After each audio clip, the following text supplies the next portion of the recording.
brand new episode of oh, excuse me. I shouldn't be clearing my throat live on air. But what's up, everybody? It's your boy Kris Avalon. Welcome to a brand new episode of Wednesday Night Kiki. This is the 11th episode of our 12-week sneak peek. Yeah, so this is basically not a season. It's just a sneak peek of what's to come and all that good stuff. So yeah, we definitely have a lot to talk about today. There's a lot of topics. We're going to be talking about Harry Styles, Cardi B, the Soul Train Awards, Lil Nas, some stuff on him, as well as Normani, Wendy Williams versus Blac Chyna. I gotta get my tea on that and my opinion on that. Also, Naomi Campbell and Tyra Banks' beef may be reignited after Naomi took to social media and may be showing that Tyra might be the mean girl in that whole model situation, that she ain't as innocent as she claimed to be throughout, her entire modeling career. So there's a lot of stuff about that. Plus, Tekashi 6ix9ine has a couple of documentaries that has just premiered. One appeared on Hulu last night, which surprised me because I was on Hulu and I had no idea that they were going to be releasing a documentary on him. And I'm kind of, even though I can't stand him, I'm kind of curious. I kind of want to watch it. The tea is all about. So if anybody's seen it already, definitely let me know in the comments if it's worth watching, if it's good. But I am kind of curious to see like his whole, I'm not a fan of his music and stuff, what that whole situation is all about.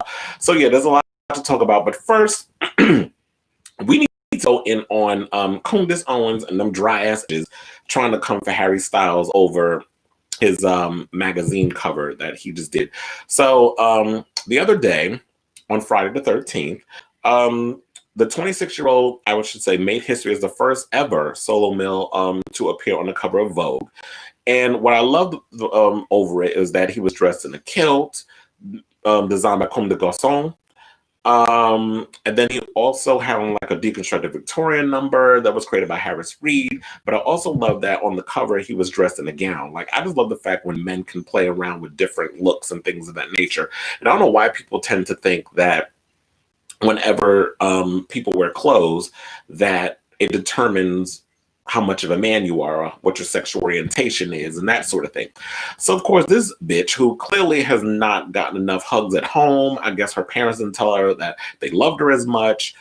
She's clearly not getting the right dick, because if she was, she wouldn't be so concerned about what Harry Styles is doing and how he's living his life, because he loves fashion, that sort of thing. If you want to read the whole article on what he had to say about fashion and how it influences him, you could definitely head over to tribe.com and check it out. I wrote an article on there. It has all the highlights and stuff, so you don't have to like try to look all over social media for whatever the tea is. So anyway, I actually had no problem with what he's wearing. What people wear I personally don't care. The only thing that matters to me, because I love fashion as well and I love clothes, is that you wear the clothes. Don't let the clothes wear you. And sometimes when you look at certain designers or certain artists or certain people, when they wear clothes, that it can come across at times as you trying so hard to be cool and to look a certain way that is just not. It just comes across as forced. But to me, it just seems very organic when Harry Styles puts clothes on. Whereas when I look at certain artists, like, okay, let's bring in some people who actually are out artists. I don't know. Harry Styles has never really made a determination on what his sexual preferences or orientation is. He's just whatever. He's just like a blank canvas. He throws some clothes and looks cute. If you look at a Lil Nas X, or if you look at someone like a Sam Smith, their clothes, it kind of comes across as like, okay, some stylist just came in and told you put this shit on and you thought it looked cute, but you look a mess. So this dry-headed heifer, who could use about 8 bottles of Dark and Lovely up in them roots, decided to come out and say this. She said, there is no society that can survive without strong men. This is what she wrote on Twitter. She said, the East knows this. In the West, the steady feminization of our men at the same time that Marxism is being taught to our children is not a coincidence. It's an outright attack. Bring back manly men. Well, bitch, when you find you a manly man, then you can sit and determine what a man should wear. And I'm sick and tired of people like her, or people like, if y'all even remember, as far back as, wasn't it earlier this year, Wendy Williams came out and was like, men stop wearing dresses and this, that, and the other. Men have traditionally, pants is not a determination of gender. women wear pants too. Should y'all stop wearing that?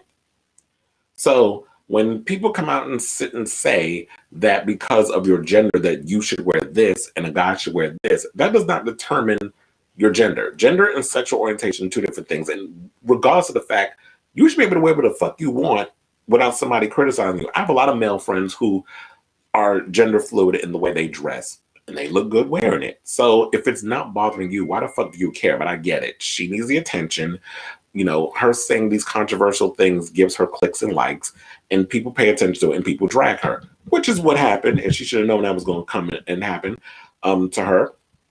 Which is some celebrities actually came to Harry's defense by saying, well, people like Zach Braff, Olivia Wilde, and even Kathy Griffin. So this is what Kathy Griffin said on Twitter. She said, Candace Owens doesn't know what she's in for going up against the Harry Styles stands.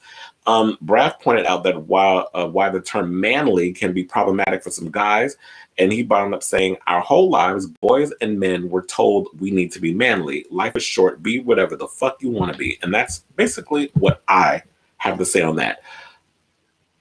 We go through so much right now with, you know, Me Too, toxic masculinity, a lot of these things that brew where you see a lot of these Trump supporters, those type of men who are swathed in misogyny and just anger and aren't allowed to express their feelings and their energy. I'm not excusing what they do because there's no excuse for behavior when you're grown. But to me, it seems like she's more for that type of behavior. That's me, Tarzan, you, Jane, caveman shit. Who does that work for?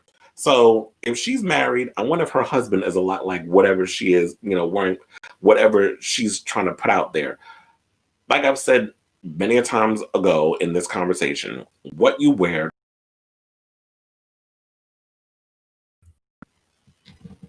I was like, what happened? What you wear does not determine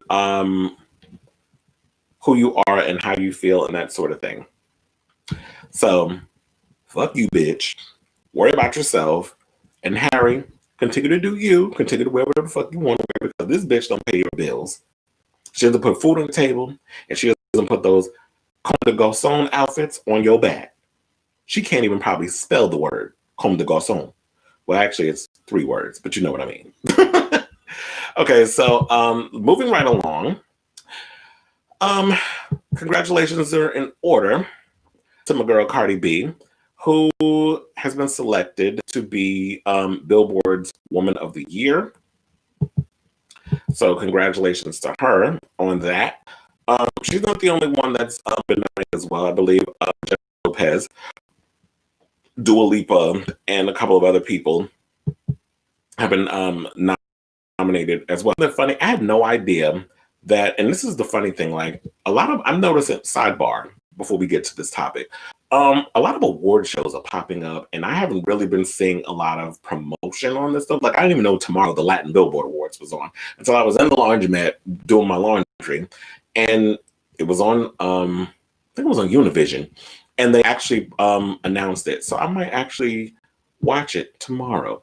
But anyway, so the event, which will be virtual, is going to be held on December 10th, and it's going to be hosted by Tiana Taylor. So J-Lo will receive the coveted Icon Award for her impact on the music industry and the greater artistic community. She joins previous recipients Aretha Franklin, Mary J. Blige, and Shania Twain on this award. And I already know what y'all about to say because I know the shade is coming, that Jennifer Lopez winning an Icon Award, especially when a lot of y'all call her the Latina Diddy, which means, like, you know, thievery. She's stealing people's vocals. She's stealing people's songs. She's stealing. She recently just stole what's her name, Rebecca Barbash's life with Hustlers. I'm joking, but because you know all that to me is like whatever happened with the movie and all other stuff. I'm sure you can't steal somebody's life. She took something based off of a magazine article and did a whole movie around it. But of course, they all had different names and the characters and all the stuff. But the blueprint of the story was there. I'm also looking forward to seeing her playing that Columbia Queen pin, Griselda Blanco. I was watching. I forgot that she was doing that movie. But we already know she's not gonna glam herself up to look like a man, because you saw Griselda's mugshot. She looked like a dude in a woman's prison. Like she had fully transitioned to become a man. But I was like, that's some hard living. But I'm actually looking forward to seeing her play that role. I'm sure that this is her trying to go for the Oscar, and she's gonna have to not be so glamorous looking, but you know, this is Hollywood. She's gonna be up in there trying to look all Naomi Campbell fierce with the fashions and all that. So we'll see how that whole movie turns out. But I'm definitely looking forward to seeing her play a drug, you know, a drug kingpin. Like I'm looking forward to seeing her play. That'd be interesting to see her kind of go against being as likable, the typical, you know, what is that? She always does like these stupid rom-coms, or she always got to be like liked. Sometimes you want to act and not play into that, because that's what the Oscars likes. So she's about to do that, and Dua Lipa, who I like to call Dula Peep, thank you, Wendy, for that one. She's going to win the Powerhouse Award, which is presented to an act whose music dominated streaming sales and radio over the last 12 months. And yes, Dua Lipa's career is finally taking off. I wasn't really into her from the beginning, but I did like the fact that I like this album that she came out with, Future Nostalgia. I like the disco and all that other stuff. But the funny thing was, Dua Lipa came out with the whole disco thing before all of a sudden everybody like with Gaga with Chromatica. Which, sidebar, could we talk about Chromatica for a second? Gaga, you need to fire your fucking team, because they dropped the ball on this album. Like Kylie Minogue just dropped Disco, and that entire album. Well, okay, there's a couple of misses on that record, but overall, it's a solid album. I love it. Which is actually one parts of the song. I love it. I love it. But her being with BMG, the promotion behind the album is sick. The music video, she did the Infinite Disco, which was like the little the live stream concert. Gaga really hasn't done anything with this Chromatic album. Like she dropped like what 3 singles, and then she did a Zane Lowe interview, and then that was it. Like where's the lot? And then okay, she did the VMAs. I forgot about that. But you can't rely on MTV to be the end all be all. We barely watch TV.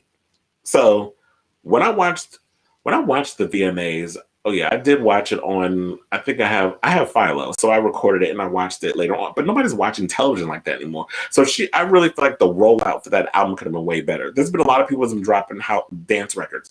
We had Jessie Ware, highly recently, Roshan Murphy. So the weird thing is, like, I felt like even though Dua Lipa kind of was at the cusp of the whole disco movement, a dance music movement, which is going on right now, I feel like the more artists who are releasing dance records, I feel like the further away of the attention of Dua Lipa is starting to disappear. Like there are people releasing dance records, but those albums are turning out to be better than what she released. So she's getting lost in the shuffle, is what what I'm trying to say. I'm like trying to find the right words, but yeah, to me, I feel like Dua Lipa is getting lost in the shuffle, and I actually like the Dua album. Like I said, I wasn't into her from the beginning, but I like now, and I like because I'm into dance music, pop, that sort of thing. So congratulations to all the girls who are about to make an impact with Billboard and who've been doing really well this year. They also said the 2020 Executive of the Year award will be jointly presented to Brianna Agyemang, I think that's how you say her name, and Jamila Thomas, the forces behind the Show Must Be Paused movement in the wake of George Floyd's death.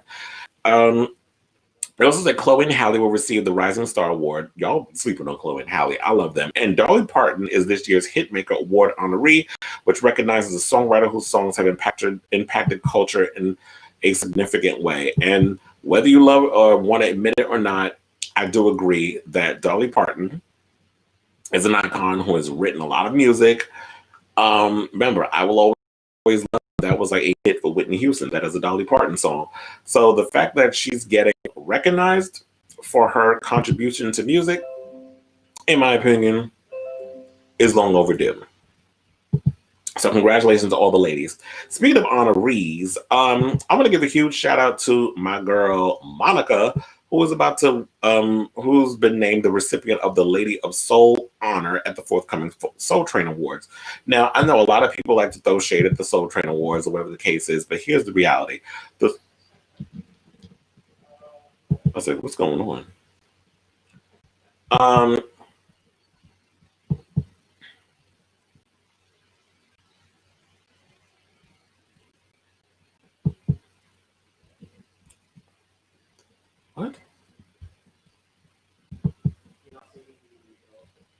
Wait. Oh, we still here? I don't know what's going on. Wait, we're live, right? I don't know, because I got this alert that said that my embed link is invalid. I'm just going, I guess we're still here. So I'll just keep going unless I hear otherwise. So, what was I going to say? Oh, so in regards of the Soul Train Awards, previous winners include Brandy, Babyface, CeeLo Green, Charlie Wilson, Ella Bay, Jasmine Sullivan, Lucky Day, and Smokey Robinson. Forgive me, but I am not familiar with who Lucky Day is. Everybody else, yes. I know my sister and all of them are huge fans of what the heck is their name? Of Charlie Wilson. So kudos to a lot of the past winners. It's also going to be, in case y'all don't remember, because I did talk about this. I'm not sure if it was on Wednesday Night Kiki last week or if it was on my podcast. But Tichina Arnold and Tisha Campbell will be returning to co-host. And nominations include Chris Brown and Beyonce and Young Thug. Now, Beyonce and Young Thug secured 6 nominations. Chris Brown with 7, her with 8, and yeah, so it'll be on BET, Her, VH1, and MTV2. So I'll definitely be looking forward to that. And I should also point out, in regards to, excuse me, in regards to the performers, Brandy, Babyface, Jasmine Sullivan, Ella May, Charlie Wilson, and more will be performing. So I'm definitely looking forward to that, because I don't think that, in my opinion, they get their just due. Like a lot of, I just love the fact that regardless of how people feel about, because that overall attitude, look, Don Cornelius created the Soul Train Awards because, American Music Awards, the Grammys, a lot of those white-centric award shows were not acknowledging Black artists unless you were so big they couldn't ignore you. So, for example, a Michael Jackson, a Prince, a Lionel Richie, a Whitney Houston, Mariah Carey, they were, and even before that, because the Soul Train Awards had been around for longer than, a lot of those shows. And Soul Train was created because Black people couldn't get on shows like American Bandstand and that sort of thing. So seeing the fact that this show is still going and they still acknowledge real Black talent, or a barrage of Black talent, and not what a lot of these award shows are, which is what's popular. Kudos to them. So I'm definitely looking forward to that. Also, excuse me.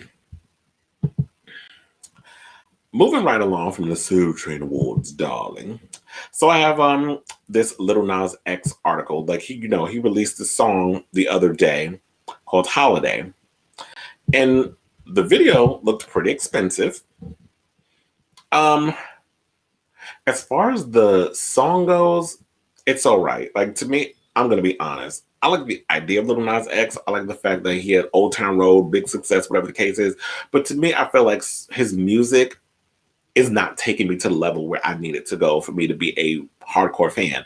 I like the fact that we have somebody who's out of the closet, who's pushing forth into the mainstream, but there's so many people who are doing it way better than him that should be getting the acknowledgement. Like Cakes the Killer just released an EP with Proper Villains, and that EP, to me, sick. The only problem I have with it is too damn short.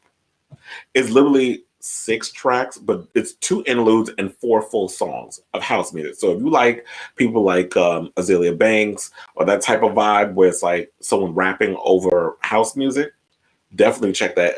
Check his EP out with Proper Villains, which is a production duo. So yeah, but yeah. So Lil Nas X had said the following, because he went over to he did an interview with Zane Lowe, and I have to say I love Zane Lowe's interviews, because I recently watched one he did with he did one with Kylie Minogue, and he did the one with Lady Gaga, and he really gets in depth with a lot of the artists where they're talking about the actual music and stuff, but not so caught up in the drama or with the wherewithal. Like he really gets down and deep in with the artists and talk about music, which is all what I actually like when I watch interviews. So he says, I want to say this: with this album, with everything, I'm never taking a long break again. You probably You probably from now on, at least for the next decade, you're never going to go more than 4 or 5 months without a new Lil Nas X song or feature. Yeah, let's say that. Let's say that. He also went on to reveal if there will be any features on his upcoming album by saying, I kept features to a minimum. I just feel like I really want to give people me and just me on some of these because I feel like, especially with singles last time, I always followed up with a feature or a remix. And it's like, okay, no, here's my song. It's just me here. You're going to love this. Here you go. And some songs, I honestly just feel like, okay, this doesn't need anything else. So, sometimes I'm going to be honest, I'd prefer artists to really come out and just give me them instead of one of the things I used to dislike back in the day. There was a lot of mainstream artists who would literally put musicians like featuring this one, featuring that one. Like it's literally 22 songs on the album, and like you're not even by yourself. Like, can I get a taste of you and what your feelings on what your art and what your artistry is? It just feels like there's a sense of insecurity there when you always have a bunch of features and you have a bunch of people on the record because you're all about the hit after hit after hit after hit. Pitbull used to do that shit all the damn time. And it used to kind of irritate me. So I'm looking forward to hearing the new Lil Nas X album. The next single he did reveal is going to be called Call Me By Your Name. I do love that movie, by the way. So I'm looking forward to that. Wait, I just got an alert that said Wilson Cruz asked to add 3 tags to your photos. The Wilson Cruz, who we gonna talk about later on in the show. I'm gagging, but I can't do anything right now because I'm live and I'm on camera. So we'll deal with that later on in the show. So yeah, shout out to him and all that good stuff. So the next topic that I want to get into is my girl Normani. Now, I love me some Normani.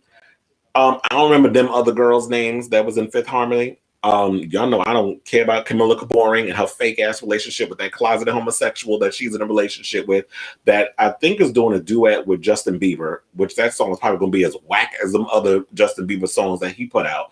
Justin Bieber done found Jesus and lost his mojo.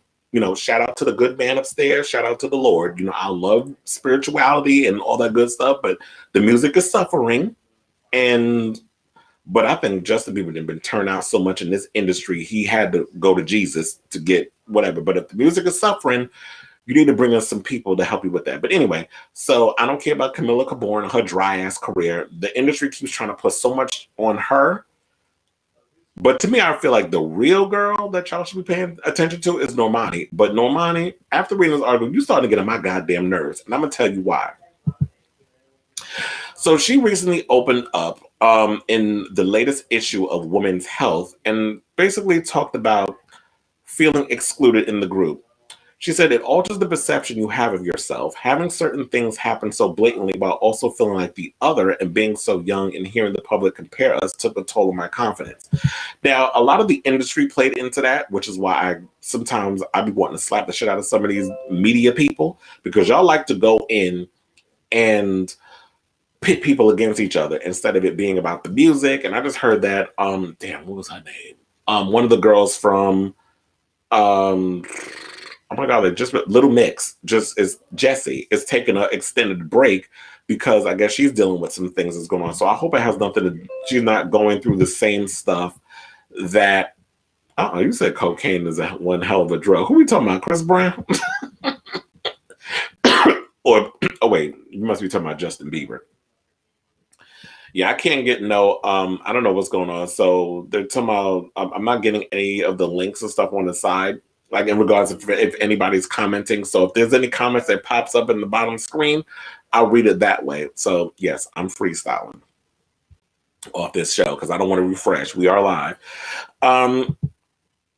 But I get it because there was a video that I had saw once of the girls getting, the girls in Fifth Harmony. I think they were doing a meet and greet. And a lot of these little white girls, I'm guessing they were white or they were light skin, would run over to all the other girls and pretty much ignore Normani. So I don't know if it was a race thing, a colorism thing. That's kind of my immediate feeling on it. But I can imagine that you basically just want to come into an industry, you want to make something of yourself, you want to be a big star, but then racism, microaggressions, all these little things play into trying to destroy your self-esteem, that it takes its toll on you. So I'm with her on that. I'm gonna tell y'all the part that she started to work my root canal nerve on. She also went on to say, for a long time, I didn't believe in myself because I didn't feel like I was given the opportunity to. And yes, a lot of times when you're in a group, you're not even given the opportunity to be yourself, forge your own identity through the music, unless, you know, as a group, you all get to take turns writing songs, y'all get to take turns sharing vocals and that sort of thing. Like, oh, today Normani gets to be the lead on the song. Remember how like they would do back in Destiny's Child days? They would sometimes you got Michelle. Well, Michelle's voice was the kind of like the weakest. No shade, but shade. So they always kept her in the background. Like she had like a little, you know, she had a little part that she would say, you know, in her little songs. But it would always be like, okay, Kelly gets to take the lead today. Beyonce took the lead most of the time, but it was nice when she would give the other girls a little trade-off every now and again.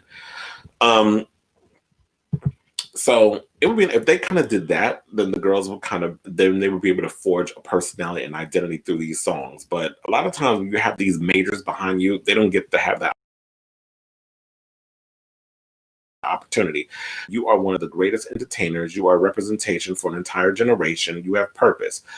And I will say that at times, because we all do it. Well, I won't say we all do it. I'll say it for myself. There are times when you're feeling down, you're feeling low, you go into a mirror and you start saying certain mantras to yourself to boost your confidence. Because there are times when I don't feel like I'm in the greatest of spirits and I'm not in the greatest of moods and I don't feel the most confident. So sometimes if you aren't your biggest cheerleader, who else will be?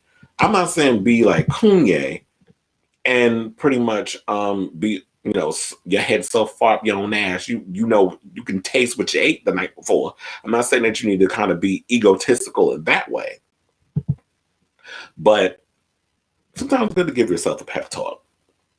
But when you go on saying you are a representation of an entire generation, that's a lot of pressure to put on yourself, because you just need to do what you do, and if people like what you like, that's fine. So I mean, then that's great. If they don't, fuck them. And then she also said, I look at myself in the mirror and manifest and speak things that I want to happen as if they already did, as if I'm already that version of myself. Well, I always say, speak things into existence and it will happen. She also added by saying, I'm grateful to feel seen and heard and like I can be the voice for so many people. Being a Black woman, I feel we're so multifaceted and have so much that we're capable of. It's really important to show Black girls and Black boys they could be anything they want to be. And I agree with her on that. Now, what about the music? Because here's what she said on that. She said, for a long time, I was stressed out about checking boxes like, is this Black enough? Is this pop enough? But music started feeling way better when I just went into the studio with the mentality of being Normani. People will always remember how you made them feel and what a record did for them. My lyrics have more depth and they're more intentional and come from a more authentic place because I now feel more connected to myself than before. She says, I'm at home when I'm on stage. I don't feel misunderstood, judged, like I have to fit inside of a barrier. I feel I can be anything. Hopefully in the next few years, I'll have life a bit more figured out. And she says, but if I don't, I'm okay. I don't think we'll ever have it all figured out. But anything that God has placed in my heart, I want to be fearless in. Well, girl, just, you know, be like Beyonce. I mean, you don't feel the greatest? Fake it. And I think the thing with Normani, and I said that this has been my problem with her, I think she's so caught up in thinking what should be expected of her instead of just doing you.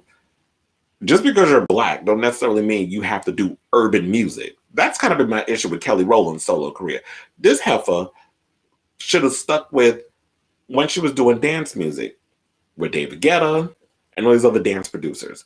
It made her stand out from the pack of, like, you know, what Beyonce was doing and what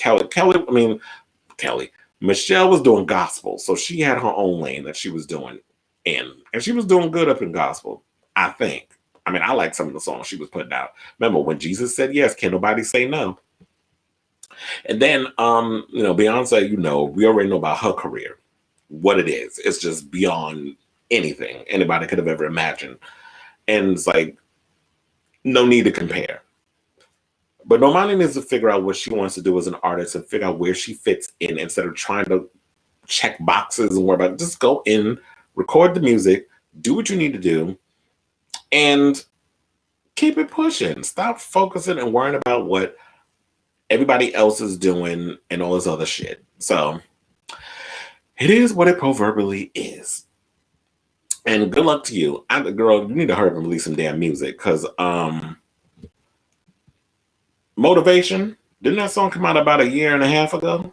Like, where's the new shit? Where's the new music? Anyway, moving right along. The next topic I want to get into is Wendy Williams. Now, you know, she came out early this week when she had my girl Devin Simone, who I will always remember from The Challenge. Yes, Devin Simone was a reality star before she started spilling everybody's tea in Wendy Williams segments. So she was up there telling some stuff about Tyga, who I heard made it rain at a strip club, but this Negro can't even pay his own goddamn rent. And only showed parts of the house. Didn't show where they said the damage was in the other parts of the house. So you out here, you know, priorities. Negroes and their priorities. Spending money on strippers, but you can't pay your bills. That's the same thing with like some of you heifers out here sleeping on a damn floor mattress, and that mattress looking at your ass like, why are you spending $500 to $1,300? Because I seen some of y'all, I know, I ain't gonna name no names, you know who you are, on Facebook buying up a bunch of PS5s and selling for $1,300, but you know rent is due next week and you ain't got that shit paid, but you got time to buy yourself a PS5. I ain't gonna name no names, you know who you are. But anyway, so Wendy went and revealed that Blac Chyna is broke and homeless. Well, not broke, but she said that she was homeless. She said, I told the Blac Chyna to text me regularly, can you help me find a condo? I have no place to live. And as she goes, it was like random. Maybe she sent a blast to everybody that she knows. It didn't say, Dear Wendy. I didn't answer it. I don't want to be involved. Now, Blac Chyna has gone on and said that Wendy is a personal friend. But to me, Blac Chyna need to watch her back, because you're going to end up like NeNe Leakes. Wendy has no friends. Wendy has no loyalty to anybody that she talks about in regards to friendships, whatever the case is. She doesn't. All she cares about is herself. I just think she's miserable. You know, I am a fan of Wendy. Have always been a fan of hers for over 3 decades, since she was back on, you know, her days of radio. BLS, Hot 97. Remember when Angie Martinez was going to beat her ass because she was spilling her personal tea? I like to bring that up all the time. Wendy out here spilling everybody's tea but her own. And I also don't think that we're going to get the whole story of her upcoming Lifetime biopic. I don't.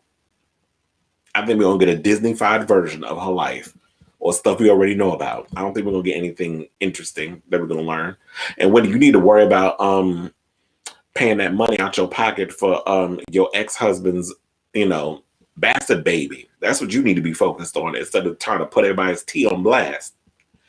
Out here telling Blac Chyna. Now here's the thing. And then she revealed yesterday on her show what it really was. So you put it out there like she was homeless. Blac Chyna ain't homeless. I never felt that she was homeless. Prime example, when I was looking for a place to live, I hit up friends of mine, and I had a place to live at the time. But I'm talking about when you're in the transition of moving, sometimes you look to your friends for recommendations. Have you heard anything? Do you know anybody that's looking, or whatever the case is, or any apartments, this, that, and the third? This is what you do.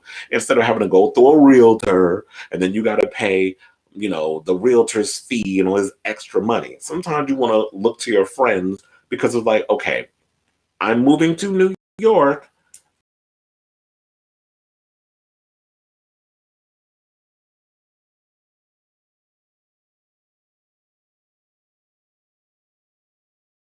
I see you have an apartment in New York. I'm noticing like a lot of what's going on. I think there's an issue with photos or something. Restream must be having issues today, because I'm not really singing it, but we're gonna keep the show going. You know, I can talk. Shout out to some of y'all that are watching. She's moving to New York, so I see you live in the city. Do you know of any apartments available down, so on and so forth? So sometimes you look to your friends to see if they can help you find something. That's all that was. But of course, Wendy had to go on and spill some type of spiel because, quiet as it's kept, her ratings ain't doing that well. She really doesn't have anything worth talking about on that damn talk show. Who gives a fuck about The Bachelor? Who gives a fuck about all these little white stories that she be talking about? I don't give a damn about Scott Disick being 30, damn near 40, fucking Lisa Rinna's daughter, who thinks she grown anyway. That whole family's a hot mess. You know, I love Lisa Rinna, but the way she be acting up on the Real Housewives of Beverly Hills, she's a mess. So we don't care about all these little excessive white people topics that y'all be talking about on there. So, and a lot of her stories are delayed and late. She ain't talking about real shit that we all talking about on social media. She's talking about little basic things that they could just move on. Sidebar. I need to have a moment. And the funny thing is they brought this up earlier, and I'm so mad at myself that I didn't bring this up before. Can we talk about one of her coworkers on that show? There's this boy. Oh my God, can I remember his name? What's his name? Eric, Eddie, somebody. I think his name is Eric. Little Spanish one that work in the art department. Child, I've been eyeing that one since they started doing the show with her staff in the audience. I've been looking, I'm like, who is there? I need to see that face. Drop the Instagram, drop something. If y'all know who that boy is, because you know, I got pictures. Yes. You know, I got a gaggle of gays on social media. If y'all know who that boy is, definitely drop. I need y'all to do your little homework. If y'all know who he is, definitely drop the Instagram on. So I need to shoot my shot with that. He can get it, unless he already got a man. Yeah, there's been technical issues that's been going on with Restream, but we making it work. We got the pictures popping in, this, that, and the other. So yeah. It was cute, Wendy, what you said, and I don't think Blac Chyna had to go in and prove to us that she got Lambos in the driveway and how much she got in her house and how much you don't need to tell us. We don't care. You don't need to prove anything to us to know that you're not homeless. And I don't believe that story about, there was something, I think it was on the Breakfast Club, talking about she makes $20 million on OnlyFans. Child, she ain't making that much motherfucking money. What's she doing? Sticking Benoit balls up her ass? There ain't no way in hell she, she's making that much money on there. She got to be doing that. Unless you shoving traffic cones up her ass while she on a handstand. That's the only way that someone like Blac Chyna would be making, or, big old beady beads in her vagina, and she's shooting tennis balls at her twat while doing cartwheels. Unless she's doing something like that, then it'd be worth the $20 million that she'd be making. But I don't see Blac Chyna making that kind of coin. Also, sidebar, if y'all gonna give money to these Lisa Rays and these Chris Browns and these celebrities, these people with actual money, and y'all not getting your money's worth, y'all some idiots. Because I would never subscribe to some celebrity that makes more money than me setting up an OnlyFans. Because to me, in my opinion, I feel like they're ruining it for those entrepreneurs that are out here really trying to make money. Like you got the Vixen and Adore Delano, I heard Williams, and them, all of them is, a lot of the Drag Race girls are currently doing OnlyFans. I get that. Shea Coulee and all that stuff. A lot of porn star friends of mine. Like we have, there's a couple of people I know that have OnlyFans and have recently started OnlyFans. Boomer Banks, he has a really good OnlyFans. Then there's some people who have the nerve to be charging $13 and only got 5 that goddamn pictures and 2 videos. No, ma'am, you're not gonna do that. You're not gonna have me up in here spending money on some bullshit, and you're not giving me no good content. Like I said, I want to see you shoving traffic cones up your ass or something. Swing on a wrecking ball with a drill, a dildo attached to a drill up your butt. If you can something like that, that'd be worth the $13.99. But I ain't paying that much money. Some of y'all be saying, well, hello, it's going to end up on Pornhub eventually, which is true. And it's unfortunate because I know there's people who really work hard to put really good content out there. Those are the ones we should be supporting rather than Chris Brown, who basically ain't really giving you nothing, or Lisa Ray, who has yet to put any kind of content on her page. So shout out to you, Joanne, the scammers in the entertainment industry who basically charging high prices on content but ain't giving their fans their money's worth. Speaking of beefs and things of that nature, Naomi Campbell is apparently reigniting a beef between her and Tyra Banks. So on Tuesday, which was yesterday, Naomi Campbell went to her, shared on her IG stories a link to an article that alleges Tyra Banks is actually the main girl between the two models. Now, the article goes into detail about how Tyra treated the contestants on America's Next Top Model and some of the controversial things she allowed to happen. Remember when Naomi did the face? Who do you think was the shadier one? Was it Tyra or was it Naomi? I think Naomi was very direct and wasn't taking no shit in regards to what she said when she did the face, which is why I loved it, because Naomi was not backing down from anybody. She would read the other model judges. She would go in and let have them contestants. She was very upfront and direct with her opinion. It was a little harsh because she wasn't playing the TV game where she would just be nice about the shade. Whereas when we look back on old episodes of America's Next Top Model, I think it just comes across as a bit problematic in some of the things she says, which we've noticed. And it's funny, she brought that up because I didn't even read the article, but here it says, the article also mentions how Naomi Campbell never made the contestants on the modeling show she was a part of called The Face change their look. See, I didn't even read that part. And the face popped in my head. So she says, when Naomi Campbell was a mentor in The Face, she never told a girl to change her look. She did give her models tough love in improving their runway walks, but that's only because she believed in their potential to grow. She was there to teach them. Well, to me, I kind of looked at The Face as sort of like The Voice, but for fashion. Now, the drama between Naomi Campbell and Tyra, as y'all know, is nothing new. And then remember, they came face to face when Naomi Campbell actually went on Tyra Banks' show, and Tyra basically just spent the hour airing out all the things you did to me. You beat me down like Hop beat Sophia. You know, she had one of those moments. Then Tyra Banks also spoke on their troubled relationship and back in 2019 and said this. She said, it wasn't a rivalry. I'm very sensitive to that word because a rivalry is with two equals to me. Whereas one was very dominant. She was a supermodel and I was just some new girl who got on a plane from Paris and was studying fashion at magazines at a fashion library. Tyra also wanted to say, I had a very painful early days in Paris. As much as I was booking every single fashion show, people didn't know I was going home at night crying my eyes out because a woman I was looking up to seemed like she didn't want me to be there and was doing everything in her power to make me go away. She also went on to add, I didn't understand that as a young girl. Like, why is she doing this? This is so evil. This is so awful. The adult in me understands that she was reacting to an industry that was all about a token. When this one girl, Kate Moss, came on the scene, they were telling Christy Turlington, you better look out. Kate Moss has got some tight cheekbones like you do, Christy. The only difference was Kate Moss looked like she needed to eat about 8 damn sandwiches. She was emaciated at that point, but that was the look when Kate Moss came up, heroin chic. When Shalom Harlow came on the scene, they weren't like, Linda Evangelista, look out, another brunette is on the loose. But when I came on the scene, Naomi, look out, there's a black girl that's going to take your spot, only one spot available. I forget who was the other, there was something that I was reading or whatever.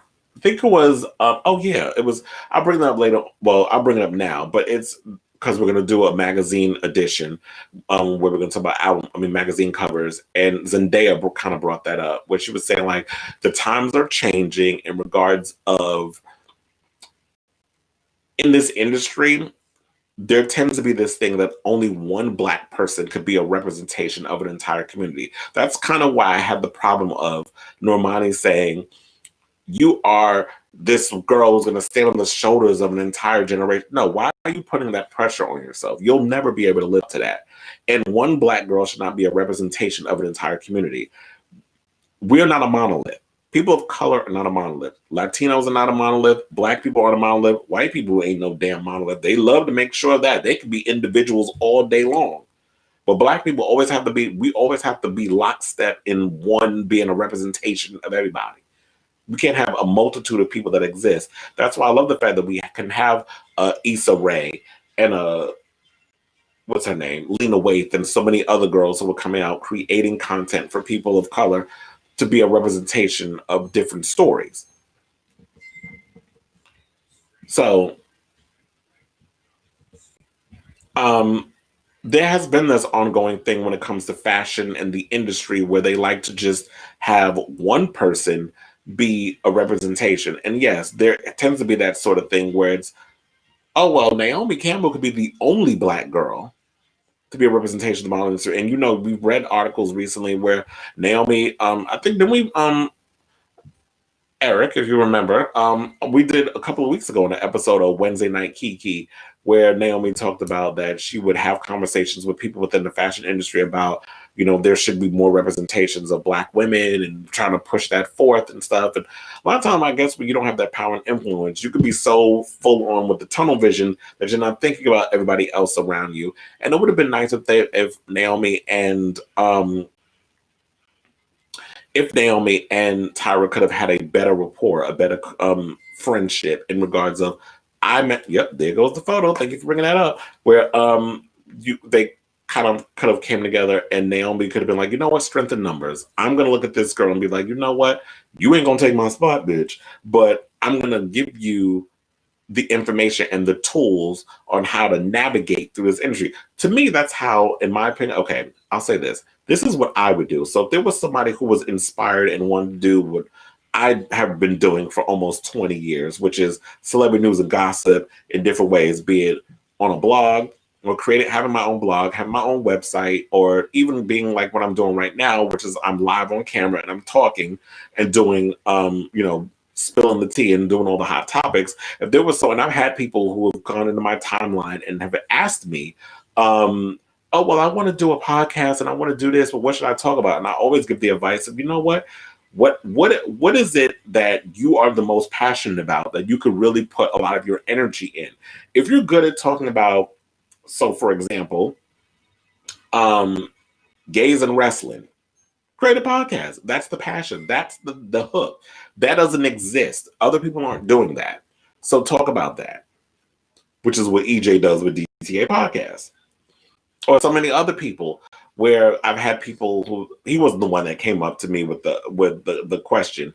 I've had other people who have hit me up, oh, I want to create like a podcast. I want to do something or another. What can I do? And that sort of thing. There have been so many reiterations that I've done with radio shows with other people that didn't work out. And I realized I am my own person because I show up on time. I ain't got to rely on nobody else. I do whatever. And the Kris Avalon show, which you can stream on, not Restream. This is on Restream. Just look up, Google the Kris Avalon show on the Googler. It pops up. You can go on iTunes, Apple Music is all there. Stitcher. Been doing the show for 6 damn seasons because I have nobody who I have to rely on. I show up on time and I make it work. So if you have a passion for something, it's possible. You can make it work. So I don't know where I was going with that, but yeah, there's the advice. If I was talking about mentoring and advice and stuff, there it is. So you know what? Good luck to you, Naomi, and good luck to you, Tyra. I just hope that we don't go there with that. So what we're going to do right now is we're going to take us a little short break. And we'll be right back. EJ will be joining me because we're going to do a little segment called We Got You Covered. We're going to talk about NeNe leaks. Child, it looks like we're going to be dragging her again because she just done started something on social media that I got to bring up. I want to thank Joshua Jamal Martin, who I did tag in this situation, for putting that out there. So I was like, oh, I got something to talk about. Her little podcast or whatever the case was that she was doing on Instagram, she got some people that she want to add to the show. And child, this heifer ain't never gonna learn. So we're gonna talk about who she wants to bring a part of it. We got a whole magazine segment. Oh yeah, and I got some tea on Tekashi 6ix9ine and the whole situation and a whole lot more. So don't go away. We'll be right back. We're gonna take a little break. We'll be right back with the other part of Wednesday Night QQ.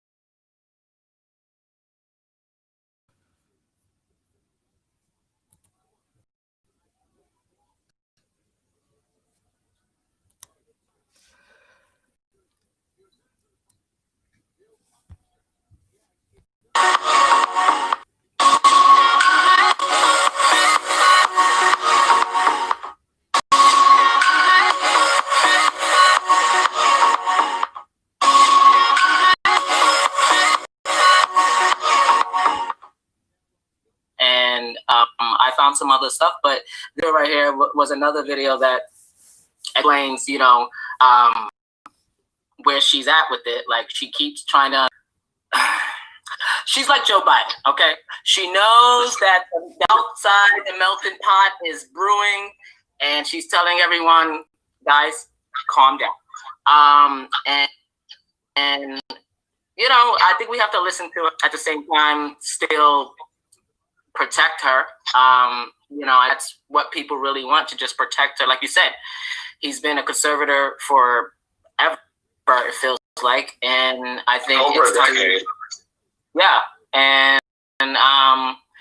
but like I said, also worse. So the father did he did his best. I think it is the right time to reevaluate what she's trying to do, because it seems like that's what she wants. She wants to reevaluate and to have someone else possibly come in to take over the case. I mean, her conservatorship, and we don't know.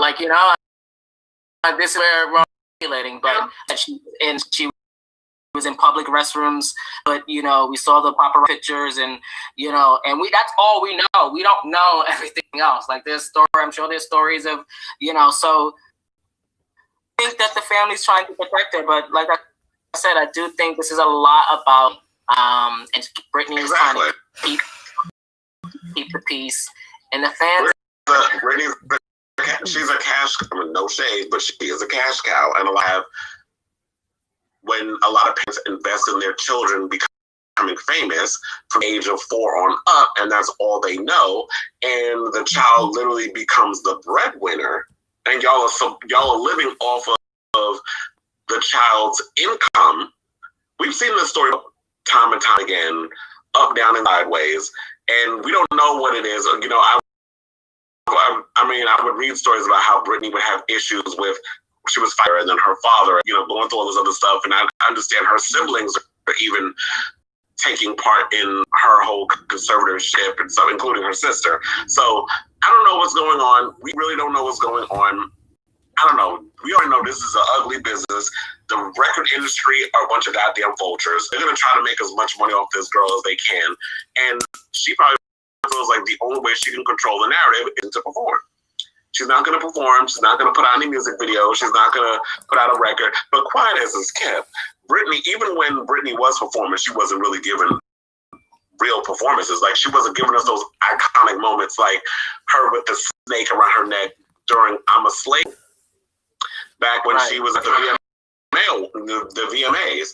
So we've had the iconic moments from Britney, or the "Oops, I Did Again," where she tore away the flesh colored pants and all this stuff. Like, Britney has had many moments, but after 2006, I haven't seen that same Britney. Something's going on, and I hope that the girl gets the help that she needs. And I guess they're seeing something now, because if she's losing the battle,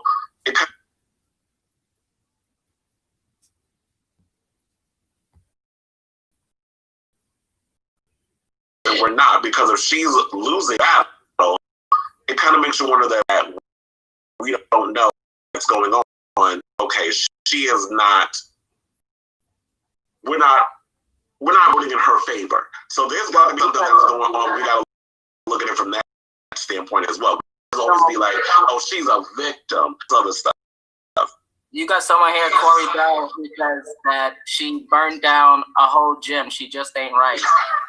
That was in her own house. I mean, that is what happened.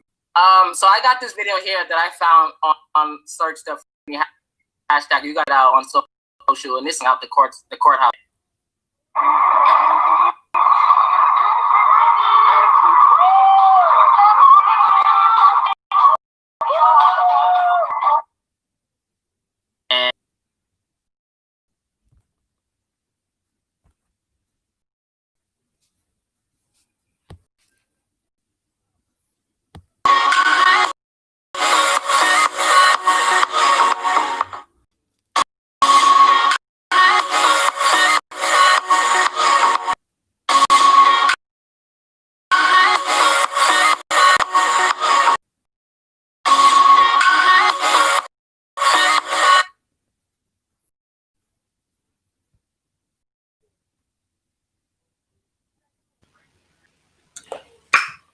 Hi, welcome back, y'all.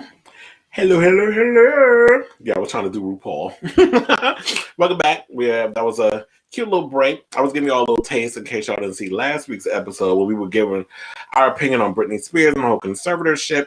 So if you definitely want to check that out, you can head over to my YouTube channel where the entire episode is up for views.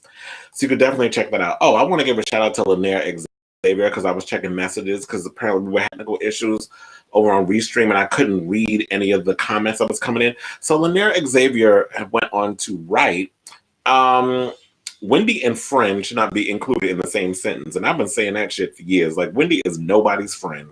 The only friend she has is herself, Chit Chat, and My Way. Those are the two other pussies that she lives with. So let's bring EJ Punk on and we're gonna do the whole we're gonna spill a little tea and talk about some other stuff that we're basically just gonna shoot this shit and talk about. He's gonna give his opinion on some stuff. So, EJ, come on in. Okay, we out. Oh, hello. I was like, oh, she chilling. How does it know with the little shiny situation? Because you got the glasses and I can see the little layer. It's giving me very Kylie Minogue disco. Got my And little Grace Jones with the hoodie. I don't know. But you want to know something? I just thought, well, look, since we're live, I just got an alert. We got some breaking news. Yes, I saw it. Oh, you saw it? Well, yeah, we're going to talk about it. So you better pull up the picture. So apparently, I got some Wonder Woman 1984 news. So according to Variety, Variety is one of the big, the big wigs in regards to like entertainment. So if Variety is reporting it, it's the real deal. So right. Apparently, we're gonna be able to see Wonder Woman next month on Christmas on HBO Max. Wow. So if you have HBO Max, you can see Wonder Woman. I can't wait. I'm excited. So they're not pushing it. They're not moving it to 2021, moving around like they did all these other damn movies. It says internationally, where HBO Max is not available, Wonder Woman 1984 will premiere in cinemas 1 week earlier on December 16th. The film will play on HBO Max for a month at no additional cost to subscribers. Hallelujah. Because you want to know something? I'm paying, let me tell you, I have Hulu and those other stuff. So I'm literally paying $14 for HBO Max because it comes with HBO plus the HBO Max and all other stuff. So I'm excited. Christmas Day, I got to tell my boss when I see her tomorrow because she is a Wonder Woman fan. She has the little Wonder Woman cup. So I'm like, if you got HBO Max, you can see it next month. So I'm definitely letting her know that. I actually like this idea. I know some people, like I saw a couple of my AMC friends. I don't know how I feel about this. I want to see this in the theater. Fuck a goddamn theater. First of all, as someone who worked at AMC on something, I don't like the whole movie theater experience. I feel like people have ruined it for me. I can pause it whenever I want to go take a piss. I ain't got to deal with people making noise, people kicking my damn chair, people's annoying ass kids, people being disrespectful. So if theaters are open and people are in there not wearing a mask and something else, I just feel like people have ruined the overall experience for me to enjoy a movie in a movie theater. And yes, I love the big screen, I love the surround sound, but guess what? Do you not own a TV and surround sound that you can go and get you a big ass television for $400 at I was about to say Sam Goody. I'm sitting here telling my age. But wait, is Sam Goody still open? I think there's a couple left. I think we got like one in New York. I have no idea.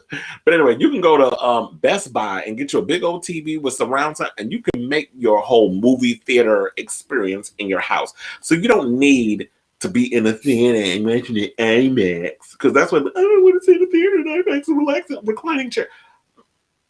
Well, I don't have reclining chairs in my house, in my apartment, but my parents have reclining chairs and stuff. So the seats vibrate and all that stuff, so they can get that experience. And they have the TV and the surround sound. Damn, I kind of want to buy their surround sound for them. But I got I got a pretty good TV size, so I don't mind. Like, to me, I just feel like, yes, I would like the experience of being in a theater and all this other stuff, but I feel like the times they are changing. I also feel that, you know what, HBO Max, y'all throwing shade at Disney Plus. I see y'all did with that. But they said, but at no additional cost to subscribers, they're going to put Wonder Woman on HBO Max. I'm wondering how much money they paid for that overall deal. So one of the things I have to say is, well, one of the CEOs of Warner Media Studios had this to say, and I'm actually saying, like, you know, I've been saying this for long. They said, as we navigate these unprecedented times, we have to be innovative in keeping our businesses moving forward while continuing to super serve our fans. This is an amazing film that really comes to life on the big screen, and working with our partners in the exhibition community, we will provide that option to consumers in the U.S. where theaters are open. We realize that a lot of us can't go back to the movies due to the pandemic, so we also want to give them the option to see Wonder Woman 1984 via our HBO Max platform.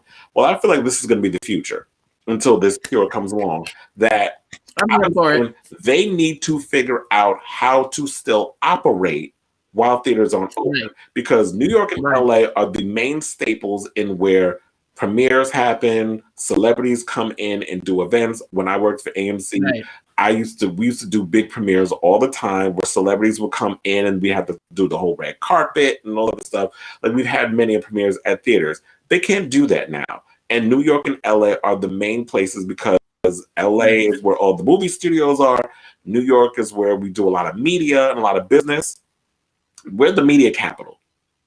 So I'm not surprised by this. I'm actually excited. And like Lanier says, a lot of shows in DC Universe are going to be on HBO Max. So I'm not surprised. Yeah, because HBO is a part of Warner Media. So this is what's going to have to happen. Now, what I'm wondering is, what does this mean for the future of films? Because look, Jason Blum said, COVID or not, cure or not, Halloween Kills is still coming out in 2021. So if things are still in what it is, I feel like instead of prolonging your films, we may have to get the Netflixes and the Hulus and the Amazons and the HBO Maxes and the Disney Pluses. They're gonna have to become the new movie theaters. I think this is the future. I felt like this was coming, but I feel like COVID has pushed things further into the stratosphere because we can't go to the movies. Movie theaters have not been open in New York since March. Since the last movie that they had in a theater that came out was that horrible fucking Vin Diesel movie. What was it called? We just talked about that they're getting a sequel. Was it Bloodshot? Yeah. No, that's Jean-Claude Van Damme. But shout out to him. I was watching The Expendables 2 the other day, where he was the villain in that, and he went and killed Chris Hemsworth, brother, Liam. Oh, wow. Did his little signature kick with a knife in his chest. It was a plot-wise, it didn't exist, but you know, I like the movie because you know I like my little macho movies. But anyway, so yeah, I know I was just rambling on and going through my whole Hollywood breakdown situation. How do you feel about Wonder Woman going to HBO Max and the future of cinema? Like, what do you think it's gonna end up? I'm here for it. I love it. I agree with you. I think a lot of things are gonna have to evolve and change and force to innovate. This is something I talk a lot about. And yeah, I don't see this being the last of many movies just being rushed to streaming. And I hope more companies are looking at. I'm sure everyone's going to watch and see, because Disney did it already, with bringing what was that play that everyone loved, the Hamilton play. Oh yeah. Yeah, I thought it was overrated, but I don't know. Right, but I wanted to see that for the longest on Broadway. Then I saw it. I'm like, okay, I'm glad I didn't spend that money. But go ahead. But no, I think it's a good idea. It's a good idea. We just spoke about last week episode about Jussie Smollett bringing B-Boy Blues straight to Amazon Prime. So a lot of people are going. I did not know about. By the way, I did not know it was going to Amazon Prime because, like I said, I wanted to see that in the theater because I've seen. What was the movie with Daryl Stevens? Not Noah's Ark, but it was Daryl Stevens, and he got it. He started having sex with the guy who was his roommate, I guess, was a prostitute or whatever. Like I've seen a lot of boys. Boy Culture? That movie. Oh wait, Boy Culture. I think it was what it was called. So yeah, I would go to the quad and I would see the gay movies, and I remember when Punks came out, and that was a big thing, and because we didn't see stuff like that was coming out. So I miss those days. I would love to go to a theater and see those type of films with an audience. But I'm here for streaming services. I can watch movies in the privacy of my own home. More stuff can get made without people criticizing. Oh, we gotta be from, by the way, gay shit. Like I'm tired of hearing that shit. Mind you, I get heterosexual stuff shoved down my motherfucking throat 24/7. But let a man kiss another man or eat his ass or fucking with some spit, which seems to be the only type of lube that we tend to use when we fucking TV shows nowadays. From Boy Culture. Where it seems to be none of us faggots could afford lube. Like all we use is spit, apparently. Like from what was it? I saw that movie in the theater. We use spit. There was another movie I saw recently where we use spit. I'm like, I don't spit nobody's ass unless I'm eating it. I know that's a little TMI, but I saw the movie in the theater, Boy Culture. I remember going with one of my good friends. We ran to the theater and saw Daryl Stevens, and it's a really great movie. It showed me the kind of relationship that I don't want. And yeah, I agree. I definitely can't wait for more of this stuff to come out. Speaking of more gay shit, we got this story here. So Funky Dineva is back in the news, and this video here, do you want to explain it? Because you spoke about it, I got wind of it, and now we're talking. I did. I think it was on was it on the Oh, thank you. Because I was like, I was another movie that did spit. Yes.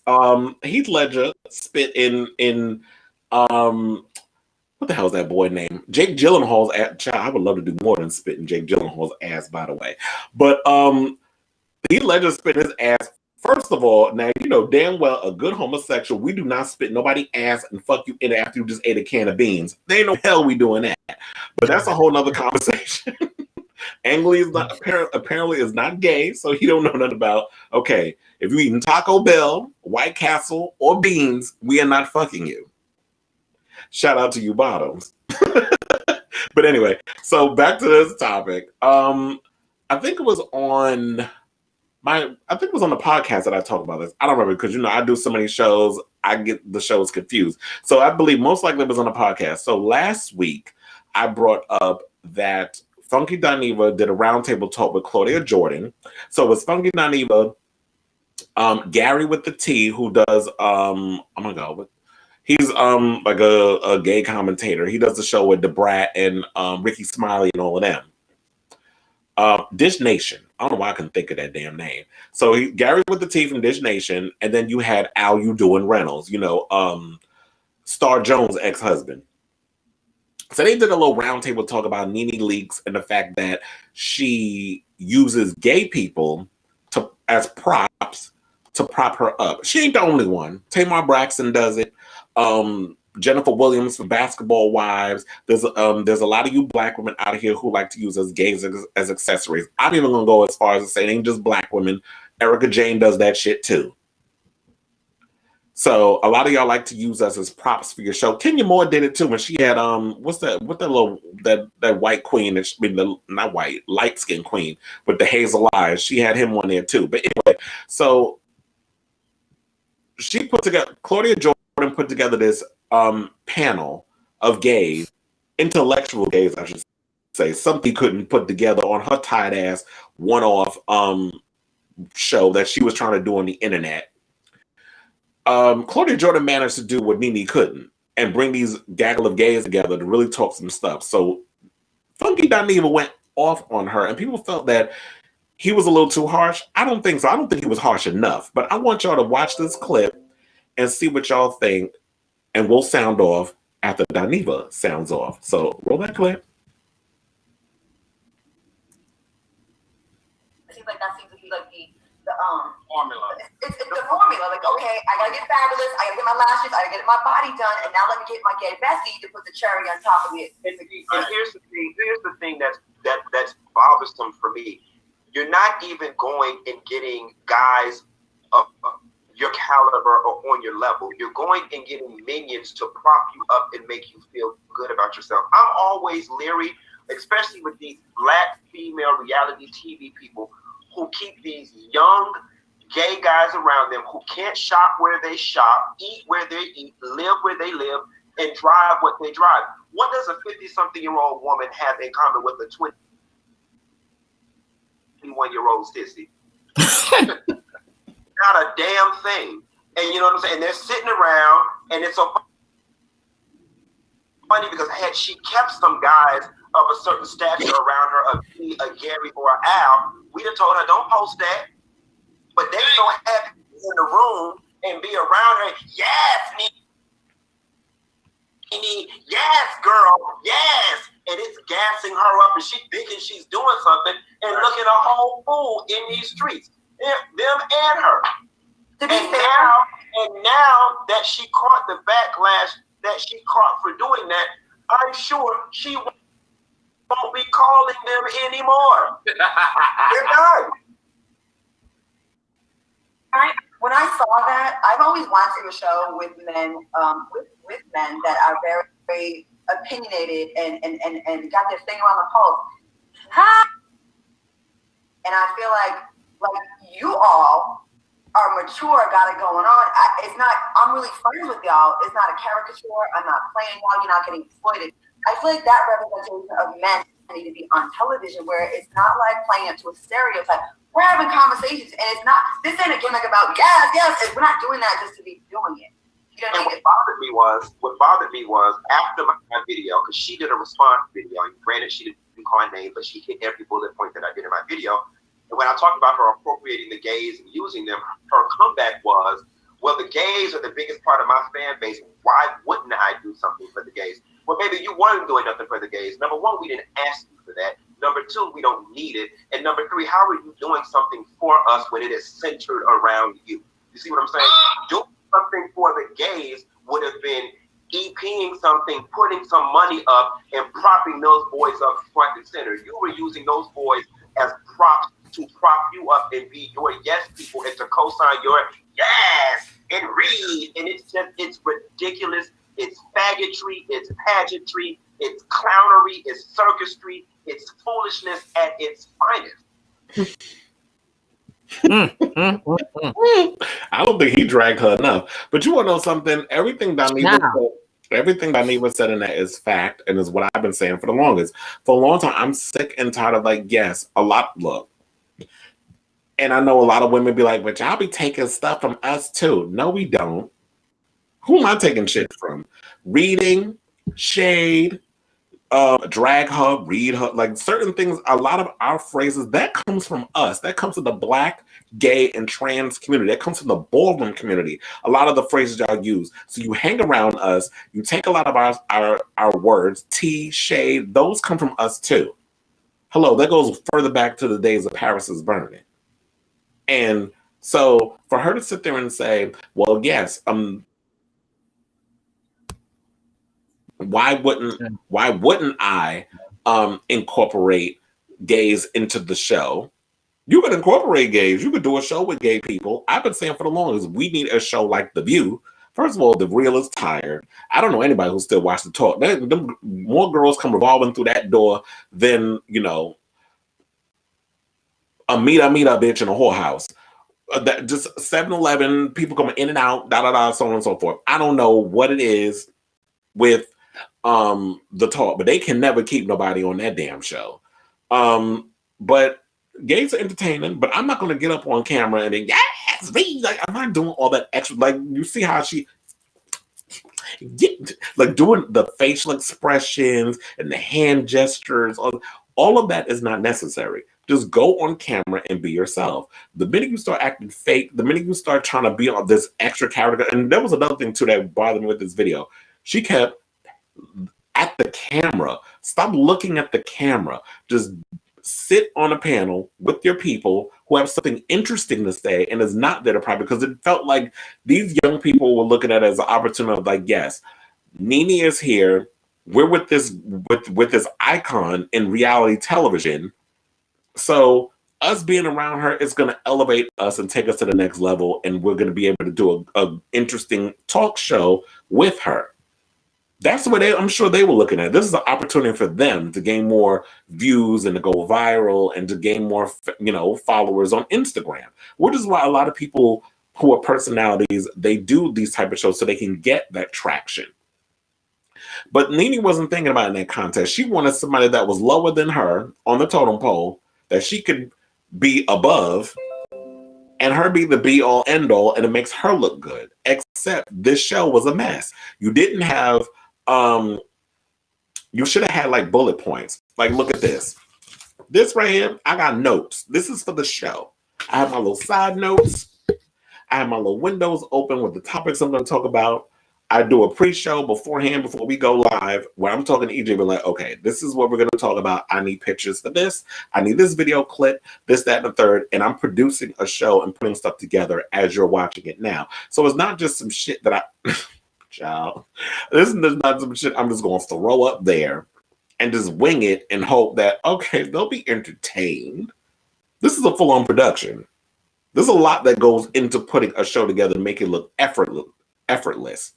I was going to say effortless, like that's even a word, to make this show look effortless. And guess when you're live, shit happens. But guess what? When that happens, you just keep it moving. So recently she took the shout out, I believe, what was it? The Jasmine brand in the Shade Room. I know I sent them, yes, Funky Dineva. See, another thing they be talking about him too. See, I like Funky Dineva because he's come a long way, and he's another Black gay personality who, yes, throws on the wig and the makeup and has a little beard and has her little personality, but he talks about a plethora of things. So I like that he was that person. And I know a lot of people feel like, oh, well, you dressed it up as a woman, so that's taking it from us. I'm like, no, in a way, he's kind of a drag queen, but not a drag queen. So I don't know. I would have to talk to Dineva to figure out, like, what is this whole, the Funky Dineva drag? Is that a drag persona? Is that something you like to do every now and again? He doesn't dress up as a woman a lot, though. I've noticed, like, since recently, he's pulled back on that. He just gets on camera, Nessa girl, no, all that other stuff, which I live for. Yeah. But what was the I had sent a thing where, oh yeah, it was from the Jasmine brand. So I think it was on the Instagram where they were talking about my dream cast for the Read session. Yeah, she's still trying it with this show. Girl, let it go. In the words of Frozen, let that shit go. So she went, do you like them? And yes, of course, my weekly revolving chair of my gay guys. So she's trying to do a revolving door of gays that she wants to bring on. Now, the people that she wants to bring on this show are Miss Bussy, aka Bootsy Badass. Really, girl? especially with all the transphobic, homophobic stuff he says. But you have gays that love you. You have gay fans, but you're bringing on a homophobe and a transphobe on your show as one of your, as an idea of someone you want to bring up. First of all, he can barely speak English. He's so damn ignorant. Remember when you play that Mike Tyson interview? That should be enough for y'all to know how stupid he sounds. She also wants to bring on Tokyo Vanity from Love and Hip Hop Atlanta and Phaedra Parks. Now I'm all for Phaedra. I like Phaedra. Phaedra is funny. And Tokyo Vanity I can see that. from Love and Hip Hop, I mean, she does what she does in Love and Hip Hop, but I don't know if she's interesting enough to be on a talk show. The gaggle of gays, I can't see her bringing on like an Al Reynolds, even though Al says he is a friend of NeNe's. I can't see her bringing on a Funky Dineva because Funky just dragged her up and down through the damn mud by her lace front. So there's no way that that she's going to bring him on her show because he's going to be like, girl, baby, no, don't do it. Don't do it. Like, she needs people around who's going to tell her the truth. And if she looked back on this show, she knows that shit was a mess. And even when I posted it on my Facebook, a lot of people say, what the hell is this? Like, girl, what are you doing? So there's some people that wrote like, oh, at least Neil wrote, I'm with it. Well, Anise, girl, when the last time you had a job? And there's some other people, like, what was she on? What was that show? Wasn't she on the D.L. Hughley show? Wasn't that the last time she had a job? I was like, it was either that or when she got killed in Scream 2. Speaking of which, Scream just wrapped. I should point that out, and it's being called Scream, by the way. If y'all want to check that out, you could definitely go on my on tribe.com and check out that whole story. It's a whole breakdown of behind the scenes, what the director said that they wanted to bring to the new film. So I'm excited about that. Oh, and they wrapped The Matrix 4 too. So there's a lot of movies that we should be getting soon. But no, as far as the other show, I don't know what the gaggle of gays she's going to bring on. Personally, I don't care. I'll probably watch out of curiosity to see if she's actually improved on that mess that we're showing in the video. And Miss Bussy, no. Leave her back over in Section 8 with where he belongs. Okay. Also, I don't know. I just don't know what to say about this. That show, it's just going to be a mess. But yeah, Funky, shout out to you. What he ain't said nothing but a word. Oh, and I should also point out, because I said, after I watched that video, I went literally over on Twitter and I hit up Claudia Jordan, and I said to her, oh my God, I love this format. Like, to me, she did something. She did perfectly what NeNe tried to do, but failed because she has Fox Soul and everybody else behind her. She actually went and got some interesting gay personalities and brought them on, and they had a conversation. So I hit her up. I was like, you need to do a show. I would love to see a show like The View that has a lot of interesting personalities from the Rainbow Coalition. I don't remember exactly the words I said or whatever. Like myself, who talk entertainment, news, pop culture, politics, that sort of thing. And she said to me, tune in on Friday because she got something else. So I believe that the whole conversation with Dineva and probably the same two, Gary with the T and Al Reynolds, they're going to be coming in and talking about what needs to be talked about in regards to like what's going on in the industry. But I think like that's a show. I've been trying to put together a show like that for the longest. So if there's anybody out there who's a personality who got something to say, I may be looking to y'all to kind of come on and share what you want to say and give a word and things of that nature, because it's been a long time coming. I feel like it's about time we have a voice and something to say, because we could wipe the floor with these heifers they got all over TV. Because a lot of these personalities on daytime talk, child, y'all drier than, an old 90-year-old cooch with a lot of the topics y'all got to say. So EJ, come on back, because we got to do our little segment called We Got You Covered. We got the little magazine situation. So there's a lot of covers that transpired. And I guess I'm calling the segment We Got You Covered, where I want to talk about a couple of magazine covers. One of them, we could point out, oh my God, there's so many. So we should do the Megan Thee Stallion one, because I have the article right here. So yeah, she appears on GQ magazine. I'm looking for the hair though, hanging over the car. So she talks about a lot of stuff, like she talks about her music. She talks about Beyonce. She also talks about that incident with being shot, where she says Tory Lane tried to pay her to be quiet. I believe it.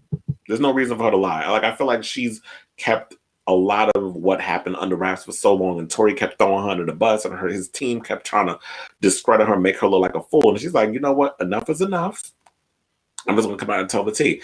But the Breakfast Club has roasted her, talking about, and you know, she's on the cover for the Rapper of the Year accomplishment. So on the Breakfast Club, the host basically called her out and her team for the ways that Black media is treated versus white media. Now, you know this ain't a new one, because I've talked about this for years, that there's this thing that happens in media. I know Roland Martin has talked about it. A lot of people have talked about it. So they'll put Entertainment Tonight, Extra, Variety, all these big major white publications at the beginning of the red carpet. And towards the end, you get all the Black media. So you get the Essences and, you know, all these other different people at the end. And what usually happens is Black performers, when they get to that part, they get rushed off by their publicists or whatever case. I hate when y'all do that, because to me it's just like, you just acting like Black media is nothing. Like you expect Black people to buy your music, but you don't support the very magazines that are really going to keep you going when the white media get tired of your ass. So, with that being said, because I remember there was a situation, I think it was when Halle Berry was promoting John Wick 4. No, not 4. 4 isn't even made yet. What am I talking about? John Wick 3. John Wick 3. She was in that. And her people try to brush her past the Black publication, and she literally came back and was like, oh no, she has to go in for the premiere. Like, she ain't seen the damn movie 50 million times. Or a lot of times actors don't even like watching themselves in movies.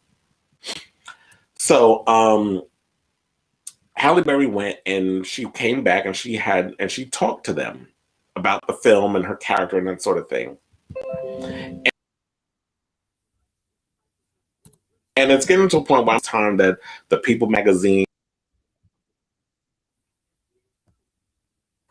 you considered washed up until the next Negro comes on that's going to take your place, then you're going to be looking to that Black media about, can you give me a feature? No, bitch, because you ain't give us the feature when you were hot.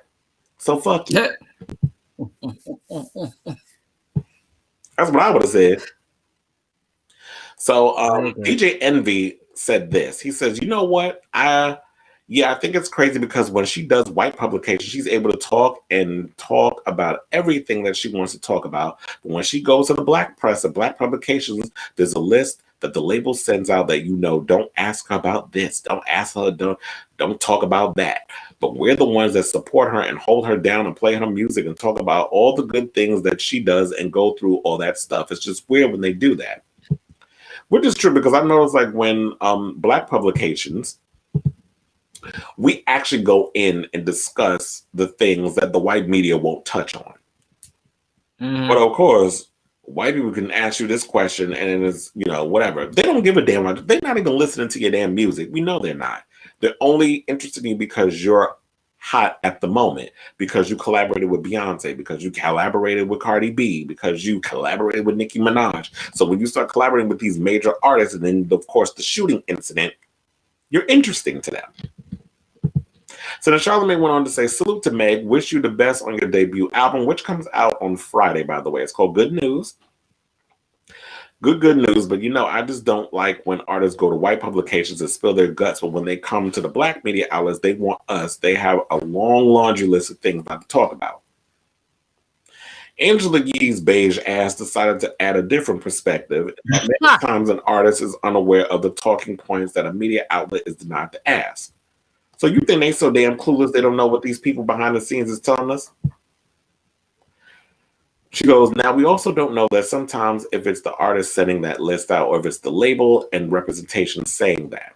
A lot of times artists don't even know they're like, what did they tell you I couldn't talk about? Huh? That don't make no damn sense. But whatever. To me, here's the thing. When it comes to, like, if you want to interview me, I'm like, nothing's like, and I've heard people do this. Like, they've done it a few times on Wendy Williams. and Wendy has said this as well. If I go into, you could ask me whatever you want. Nothing's off limits. I don't care. I'm an open book.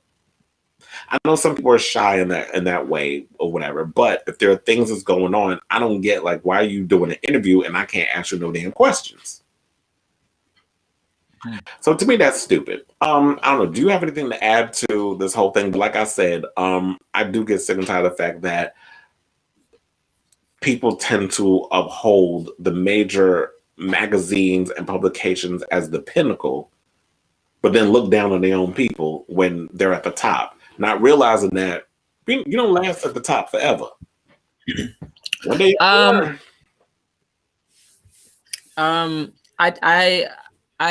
agree with what you're saying, but I also understand it.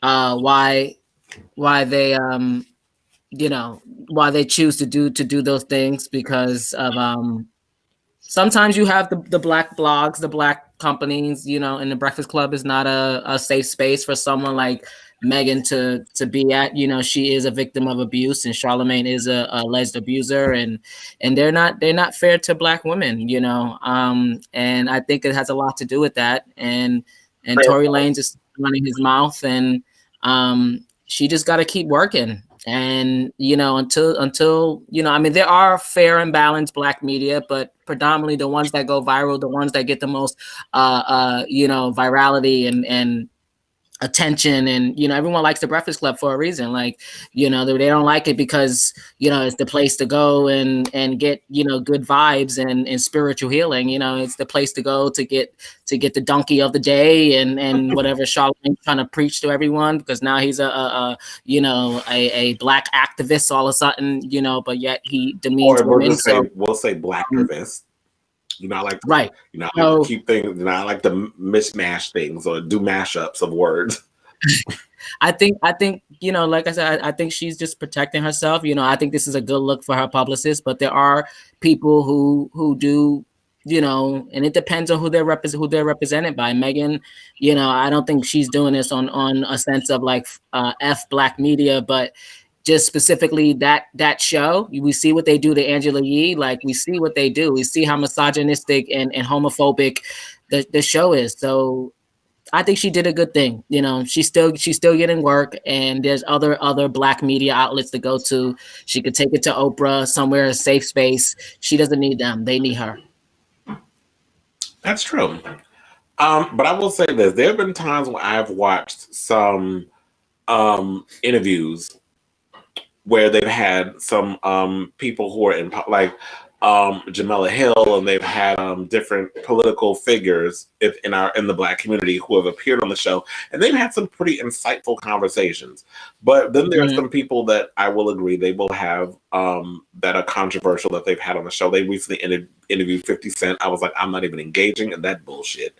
Where they've had Flame Monroe and some of the controversial stuff that she says, he, she, we, whatever the case, all that drama surrounding that, and her controversial comments about being transgender. And there are things like, yes, I'm all about asking the question, but sometimes y'all say some stuff that are very cringy. So I do agree that in certain aspects, Charlemagne and, DJ Envy, I feel like is a fucking idiot regardless. Charlemagne does seem like he has grown in some sort of ways, but then he'll go back to the immaturity, like that same shit that Wendy Williams does. But just when you're about to give him the little, oh yeah, you're finally getting your shit together, then you say some shit that make me want to slap the soul out of your body. Moving right along, yes, we need to talk about Wilson Cruz, my baby daddy. Hello, Wilson. I would say Out 100, that issue just popped up today. And when I saw these pictures, this is the next segment, we got you covered. That body is on point. I know he's like almost 50 years old, aging gracefully. If you're a Latin male, they be aging backwards. So I need to know his regimen, because that body is on point. Like in the article, he talks about like his career from like the days of him being Ricky on My So-Called Life, which was the first time I've seen him on TV ever. And, he was a pioneer at that time because he was the first, I believe, openly gay actor to play a gay character on a primetime TV show. And in my opinion, My So-Called Life was before its time because it lasted one season, and just the subject matter in there was just too much for a lot of people to deal with in the days of when that show came on. I believe it was the 90s. But yeah, he's had his ups and downs with Hollywood and that sort of thing. But he's appeared in everything from My So-Called Life, Noah's Ark, to recently Star Trek Discovery. I saw that I posted this picture and all the other photos on my Facebook, so a lot of people responded to it. Kudos to him.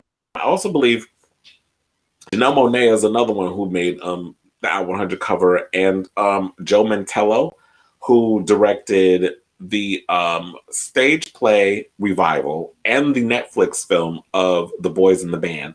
So I believe there's a multitude of different covers. So they aren't the only three that made the cover. But yes, shout out to Wilson and all his little philanthropic stuff. He also talks about kids in cages and a lot of his philanthropy work. And I know, didn't he work for, what was it, GLAAD or one of those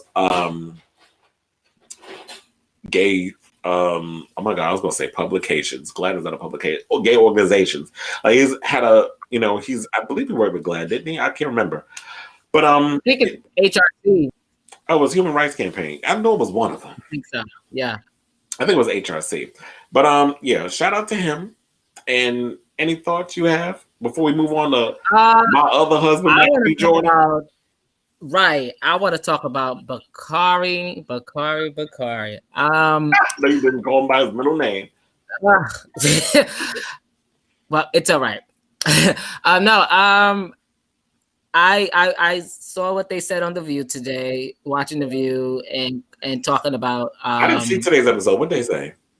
Well, just talking about how he's been on ABC forever, with All My Children and stuff, and they had a good point, like just seeing him grow up and also the fact that he's 33. I think he's like he's the third or like fourth Black man on the cover, so it's a big acknowledgement. I believe it's fourth because there's a lot of people in line. Who was off the top of my head? I'm trying to remember who it was. So I believe the first was Denzel. Then I believe he's the fifth. Because I'm trying to remember off the top of my head. I have the article on Tribe as well if y'all want to check it out.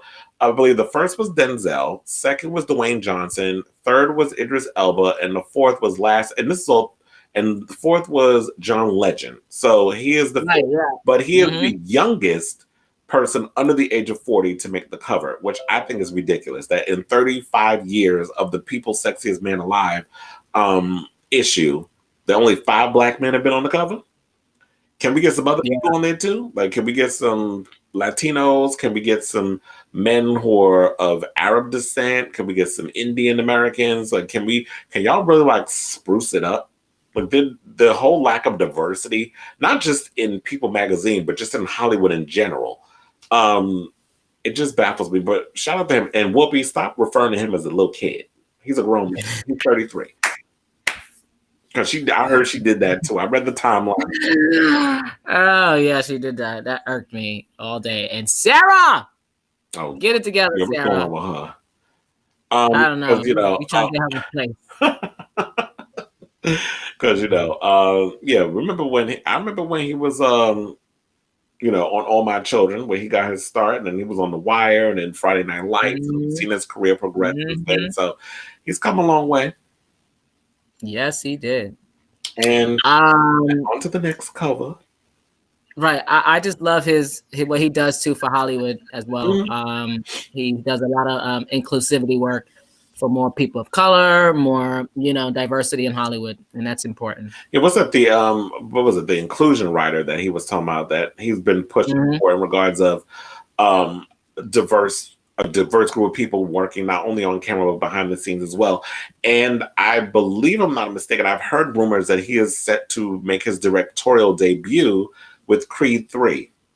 So I think that would be a good choice, but good luck trying to direct and star, because I know that's a lot of work. I know a lot of people have tried it, like from Sylvester Stallone to and Mel Gibson. Like, there's been so many people who direct and have starred in films at the same time. So I know it's going to be a lot of work, but you know what? He's had great teachers. He's worked with a lot of amazing people in the industry.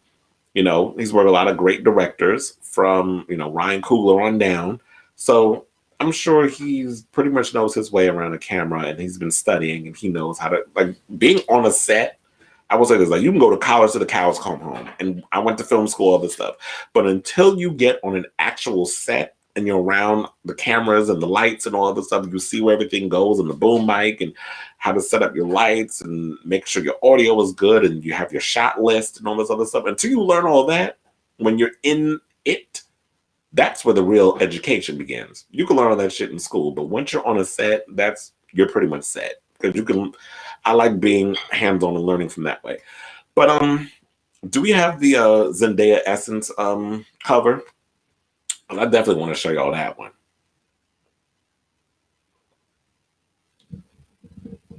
Oh, what's going on? I'm all by myself. I'm out there all alone. Maybe he's pulling that up. But yeah, so there's an article. You could definitely check that out on tribe.com as well. Zendaya on the cover of Essence magazine. She's looking fabulous, and she's talking about Beyonce's impact on her. Also, like the night when she won the Best Actor award for isn't it called? It's Euphoria. I watched a couple of episodes of that. I've never finished the season, even though I heard it's groundbreaking and it has some interesting stuff that was on that show. I've never fully finished the season. But when season 2 comes around, I'll probably just binge season 1 and get around to that. But yeah, we're gonna wrap up the show. Trying to see if there's anything else that I wanted to get to. Oh yeah. Let's talk about this Tekashi 6ix9ine story, and then we can pretty much go. So he's got some documentaries on Hulu and Showtime and says, don't support this trash. Oh, yep, there goes the Zendaya cover. She's giving me Eartha Kitt vibes with the eyebrows and the eyelashes and the little wrap on her head. Like, this is giving me Eartha Kitt when I look at this photo. It's just, I love it. Shout out to Zendaya. She's fabulous. I like where her career is going, and I feel like she's doing everything the right way. Like, she's taking it one step at a time, taking the small steps and building the career. And I'm looking forward to seeing her in Dune. That's another movie I want to know too, if they would possibly do the same thing they're doing. Yeah, Zendaya. They should do this like with Wonder Woman, like going back to that topic. If Wonder Woman does well with this whole HBO Max deal, I would love to see them do future Warner Brothers. Like I would love to see Dune in a theater, but I would love to see them put that on HBO Max as well. And oh my God, there was another movie that I wanted to see. There's a few. Well, look, there's a few movies I want to see because word on the street is they're talking about releasing Black Widow too. That's what I meant to bring up earlier. That Black Widow might be going to Disney Plus. Like they might do the same thing they did with Mulan. But if they do that and they talking about charging me an additional $30 on top of my my fee that I'm paying with Disney Plus, I might consider doing it. But I like the idea that HBO Max is doing, where it's like at no additional cost, we'll put the movie out there. Mm-hmm. But yes, shout out to Zendaya. So let's bring up this old clown, Tekashi 6ix9ine. So there's a couple of documentaries, about Daniel Hernandez. Yes, he's Mexican, y'all. Are hitting the small screens. But according to the rapper's manager, Murder Murphy, they had nothing to do with the documentaries and certainly didn't authorize it. Murder Murphy took the IG stories to address the documentary on Hulu and forthcoming documentary on Showtime. He says, the Hulu and Showtime at 6ix9ine projects are both unauthorized. Nothing to do with us. Zero. The people in these talking are not involved with us in any way. Don't support this trash. When 6ix9ine does something, you'll be the first to know. We all said don't support trash. I don't support trash, but I will be just supporting this unauthorized documentary where they talk about his beginnings and how his rise to fame and how him being this fake gangster and all this other shit pretty much destroyed everything he was building. I heard a couple of 6ix9ine songs. I don't see the appeal of him. You screaming over a damn beat does not make you a rapper. But people like the tattoos and the clown hair and the buffoonery and all that bullshit. They like all of that. I don't find anything appealing about it. He's not my thing. I know people who are fans of his, but personally, I'm not a fan of his. And yeah, so if you all are interested in checking out his little documentary, it's on Hulu. And shout out to Hulu for their little description. I don't know if it's still there, but they were shady with their description of the whole 6ix9ine situation. I'm trying to see what it comes up. So it says, I don't know if they'll pull up the whole thing. It's a part investigative documentary and part real-life gangster movie. The film unpacks the life of polarizing rap sensation. Yeah, they called him a polarizing rap sensation and a whole bunch of other stuff. And I was just like, well, damn, y'all just really dragged him up in that situation. But yeah, if you guys care, definitely head over to Hulu and check it out. So on that note, yes, we are coming to a close on today's episode. And yes, next Wednesday will be the final episode, will be the season finale of our 12-week sneak peek. This is episode 11 of Wednesday Night Geeking. When we come back, it'll be revamped. We'll have some more people coming in with different points of view because I like the interaction with people, not only who are watching live. Thank you all, by the way, who stuck through the very end, who are watching. I like that it's an interactive talk show, like I said. Where people will come in, you give the commentary, I read it live on the air, and people who come in and who want to come on camera and basically shoot the shit and give their opinion within reason. I love a debate. So thank you all for watching. Tune in next week for our final episode of the season. We'll be back in 2021 with a brand new look, brand new everything, brand new show. Love you all for watching. Thank you all for watching. Till next time. Ciao, darlings. Meow.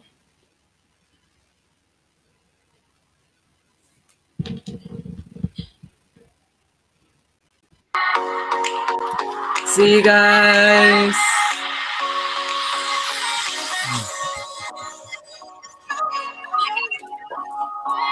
Bye.